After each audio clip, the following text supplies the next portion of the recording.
The State of Israel has had a challenging history. A Jewish teacher explains. The premise on which the anti-Israel coalition is based on is that they have a legitimate grievance. And I think if anyone takes a little bit of time to study the history, they will be able to see quite clearly that it is not about a legitimate grievance. And I kind of wish it was, because if it was about legitimate grievance, it could be dealt with. We could come to a peaceful resolution. Instead, it's based on ideological hatred that touches on 3,000 years of ideological hatred towards the Jewish people. And that is not in my view, that's not my opinion. It's just what the case of history shows us. Before Israel's re-established, and always make sure, I think it's important to say this is a re-establishment of Jewish sovereignty in this land. People say, they're trying to make out like it's come some kind of new foreign colonial entity. Let's just wind back even further for a second. There's a Jewish sovereignty, two Jewish kingdoms in this land called Land of Israel, 2,000 years ago. The Jews are forcefully displaced from the land by the Roman Empire. The Roman emperor renames the territory Syria-Palestina, and then just becomes known as Palestine, named after an extinct enemy of the Jews, the Philistines, who came from Greece. And they call it Palestine, intended to sever the Jewish connection, which was a stroke of genius by the Roman emperor. He's displaced the Jews. Then from the 7th century onwards, various empires and nations tried to conquer the land. From the 7th century onwards, you have the Islamic conquest of the land. Talk about foreign colonialism. And in that time, that's when Arabs start to settle there. And absolutely, from the 7th century onwards, you have an Arab population that grows there.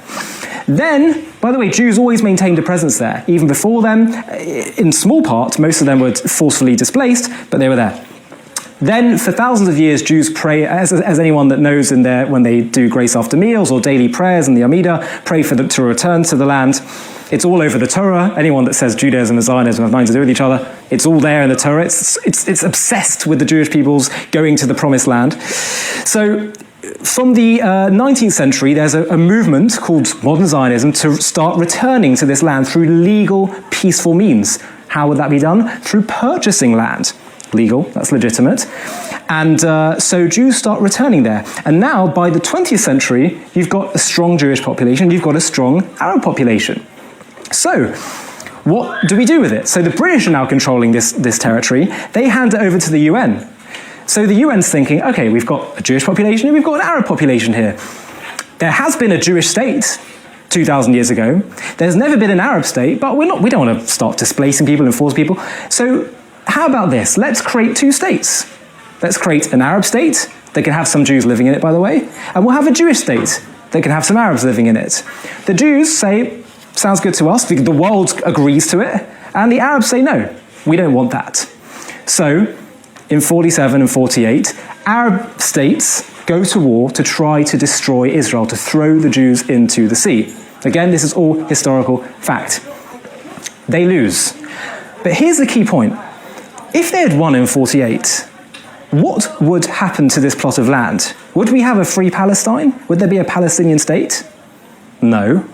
Egypt would have a chunk of the land, Jordan would have a chunk of the land, Syria would have a chunk, Lebanon would have a... Where's the free Palestine? I thought that's what this is all about. A unique people wants a unique plot of land. They wouldn't have that. To further prove that point, Jordan captures the West Bank, or Judea and Samaria as it's historically known, and Egypt illegally occupies Gaza, both illegal occupations. And to the Arabs there at the time call for, hey, why are you occupying our land? We want free Palestine. This should be at least a Palestinian state right now. They don't call for that. Again, they tried to go to war against the Jews in 67, 73. The mission, in their own words, is not about trying to create a free Palestine. It's about trying to throw the Jews into the sea and destroy Israel. So that's what it's always been about. In the 60s, late 60s, they start to realize this isn't actually working. We're not able to destroy Israel. So they come up with this cynical identity, which is intended not for self-determination and a nation state, because if it was, as I say, this would have been settled. Instead, it's about trying to get rid of Israel. And that is the fundamental point of this all. If all the Jews tomorrow, God forbid, were to convert to their form of Islam in Israel, they would put down their weapons, which proves it's not about a national cause, it's religious. It's about a religious view that doesn't want to see the Jewish people return to sovereignty in their ancient homeland. And these are the uncomfortable, inconvenient truths that the West does not want to face. In 2024, Charlotte Church led a 100-strong choir singing From the River to the Sea at a pro-Palestine fundraising concert in Caerphilly. The river is, of course, the River Jordan. The sea is the Mediterranean. This is a call for the destruction of the State of Israel.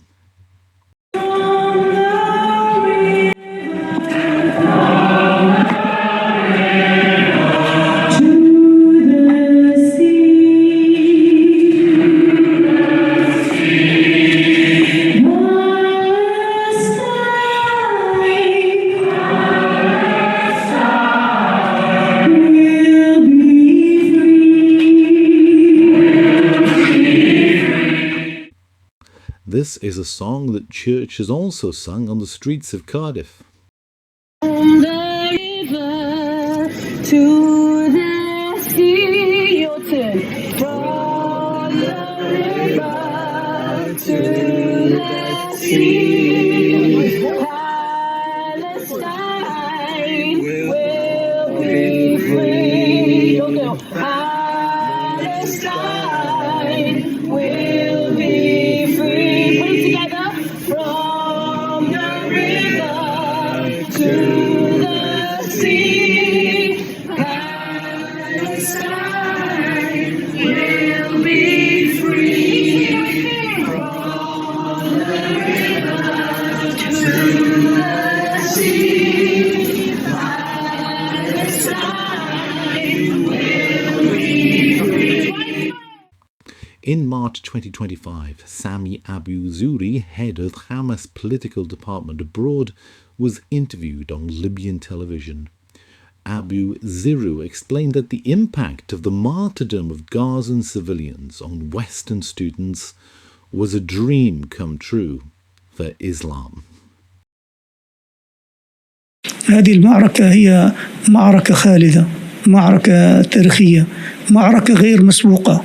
لا أقول أنها غير مسبوقة في التاريخ الحديث، لربما غير مسبوقة.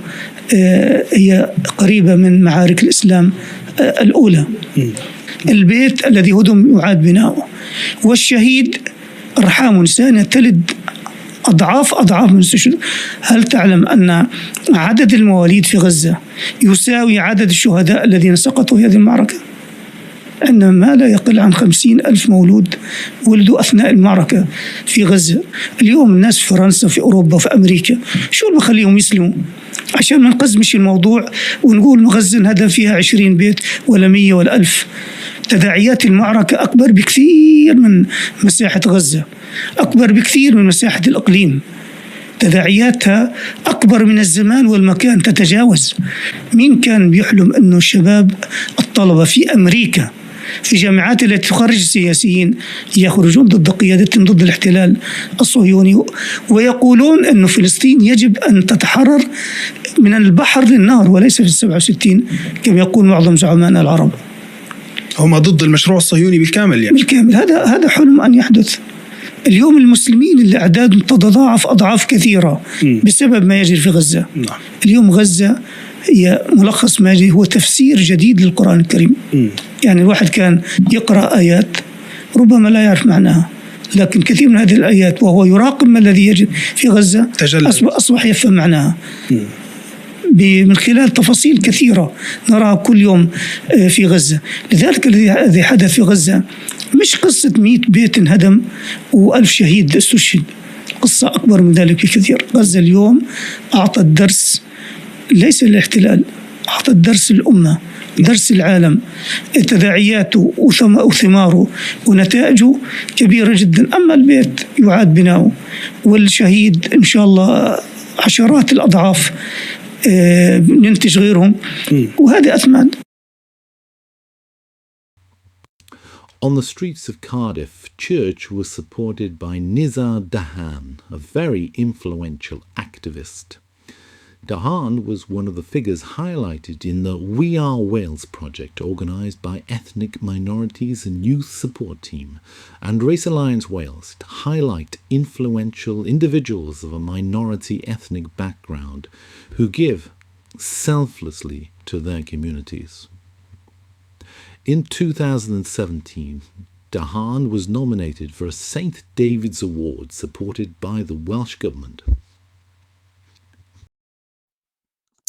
Nizar Dahan from Swansea works for Human Relief Foundation and is nominated for his international humanitarian work in response to the refugee crisis and for establishing an initiative called SHARP, Swansea Humanitarian Aid Response Project, which generates local support for displaced and vulnerable people, as well as raising funds for people in dire need. Then First Minister Carwyn Jones stated, "Congratulations to everyone who has won an award and to all the finalists who made the awards shortlist. You are a credit to your families, friends, and the nation. I hope you are rightly proud of your achievements." Nizar Dahan is certainly very active. In November 2023, he was with Abyd Quinn-Aziz, Cardiff University's 2022 award winner for excellence in equality, diversity and inclusion, and supporter of the globalization of the Intifada. Quinn-Aziz was protesting the Israeli response to the October the 7th rapes, torture and killings inflicted on their civilians by Hamas militia. In 2021, Dahan was at the demonstration with Labour MP for Swansea West, Geraint Davies, and current Children's Commission of Wales, then head of Ethnic Minorities and Youth Support Team, and Race Alliance Wales member Rocio Ciufentes, where the crowd were treated to a chant of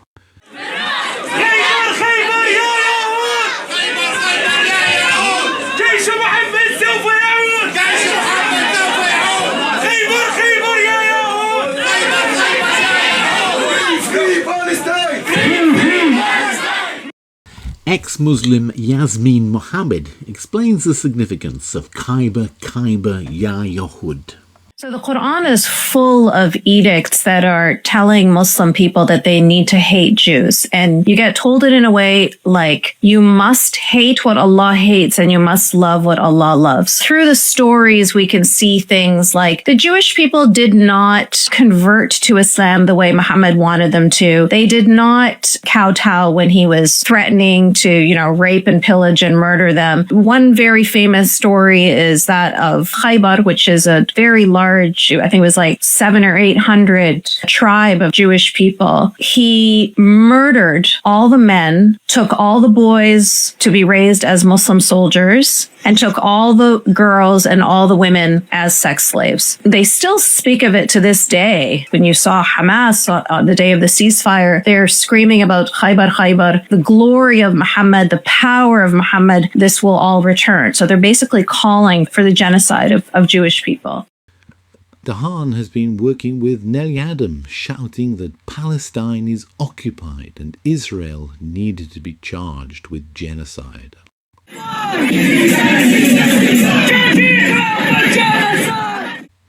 In 2023, Dahan was there again nodding along to an activist calling for the support of Hamas. Dahan tells people that Zionism is the real enemy. Zionism is an enemy to all of humanity. Zionism is the real terrorism. It's exactly the same as the Nazi Germans, what they did in the 30s. They are reenacting what happened to them. How tragic, how sad. You would think that people would learn. You would think that people would understand that what has happened to them was disgusting, was horrific, and it should never happen to anyone. Yet, they're doing exactly the same thing. In 2025, Professor Eric Kaufmann was asked by the Cardiff Academic Freedom Association to speak in a debate at Cardiff University. Professor Eric Kaufmann has been invited to speak alongside fellow academics at a debate hosted last month by the Cardiff Academic Freedom Association at Cardiff University. But a coalition of left-wing groups organised a protest over his attendance, accusing him of being a genocide apologist. Professor Eric Kaufmann joins me now. Professor, thank you so much for joining me. Tell me what happened. What is your story? Well, basically, there's a Cardiff Academic Freedom Association group of academics and at Cardiff who have invited me, along with a number of others, to a debate. And regrettably, I couldn't go for personal reasons. Nothing to do with not wanting to go. I'm hoping we're going to be able to reschedule. But yeah, they basically, a number of radical groups sort of organized a protest accusing me of being some kind of, pro-Israel genocide apologist. I mean, it is just ridiculous, even on the face of it. I mean, if they had read any of my views or statements, this is utterly moronic. But still, the problem is that the leadership at Cardiff University is really quite spineless. So what they've done is they basically refuse to acknowledge the Cardiff Academic Freedom Association as a university society, which means that this was not an internal event. So they kept them away from the university, which then meant that they had to be like a private association and pay all of these costs that a private association that wants to rent university facilities would have to pay. So that's what allows them to jack up these security costs to try and prevent speakers they don't like from coming to campus. And the way they do that is simply by not recognizing, for the second year in a row, the Cardiff Academic Freedom Association, made up of Cardiff academics and students, I believe, as a university entity. So they play these games so that they can pretend that they're actually not against free speech. Forgive me, I didn't go to university, as most people would say is quite obvious, but I always thought the point of a university and the debating areas of university were to broaden horizons so people engage in debate about what is going on in the world. And they obviously don't want to do that, though. No, I mean, really, they know which views are the correct ones, and therefore they just want to make sure that people who have the wrong views are not exposing themselves to unsuspecting students, I guess. I mean, what this really gets to is that the dominant values are what they would call social justice. In other words, equal outcomes and emotional harm protection for so-called historically marginalized groups comes first. And because that clashes with freedom of speech gets sacrificed. And that's kind of the value system. Now, it's worth saying that in England, something called the Higher Education Freedom of Speech Act, which came in, it is being implemented by Labour and by the Office for Students, would mean that this kind of activity would be prohibited.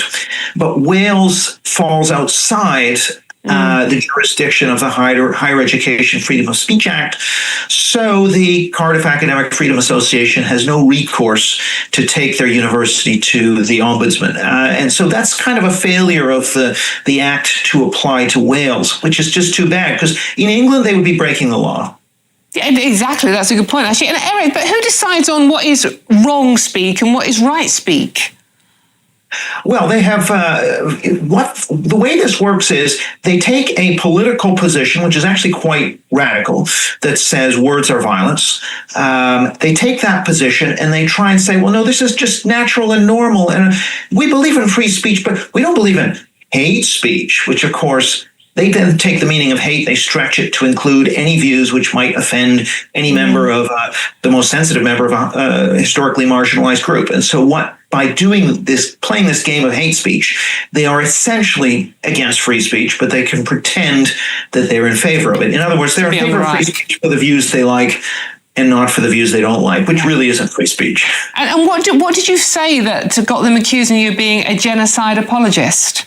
Well, this is what's remarkable. I'm still trying to get to the bottom of this, because actually on Israel, I'm actually pretty much in the middle. I mean, I would certainly say Israel's overreacting and committed atrocities. What's remarkable, though, is that, no, they will have heard second or third hand that I'm a bad guy, therefore, they should come out and protest. And what's interesting is because the energy of the movement has shifted away to some degree from race and sex towards, or race and gender towards Israel-Palestine. This is where all the energy is. And so these radical movements, that's what they're going to mobilize around. They haven't read anything I've written. They're just kind of going on second, third, fourth hand reports. But it's enough in the face of a spineless administration. That's all it takes, really, to raise security costs to £1,600 and to shut down events. That's the game they're playing. So those who think woke is dead, cancel culture is dead, it's not. It's very much alive. Charlotte Church explains that she is in no way anti-Semitic, and criticism of her singing From the River to the Sea with a choir was indicative of the influence of the powers that be. I am in no way anti-Semitic, fighting for the liberation of all people. I have a deep heart for all religion and all difference, and it was a beautiful, beautiful event. But unfortunately, the powers that be can't have that. Can't have such a powerful symbol of resistance as what we worked towards on Saturday. We sang lots of other beautiful songs, lots of other songs of liberation and freedom, Arabic songs, Welsh songs, South African songs from the anti-apartheid movement, which were the lyrics which were adapted to the situation in Palestine. Dahan posted a video explaining that you can tell who holds the power in a country. It's the group you can't criticize. An easy way to know if you are controlled. Is there somebody or something that you're not allowed to criticize? That's right. Simple as that. If you lived in Nazi Germany, you couldn't criticize the Nazi Party. If you lived in the Soviet Union, you couldn't criticize the Communist Party of Russia. If you live in China right now, you can't criticize the Chinese Communist Party. If you live in North Korea, you can't criticize Kim Jong-un. If you live in Cuba, you can't criticize the Cuban Communist Party. If you live in America, who can't you criticize? Who can't you criticize in America? The Jewish lobby? Yes. On both sides. Right. That's right. That tells you who controls the country.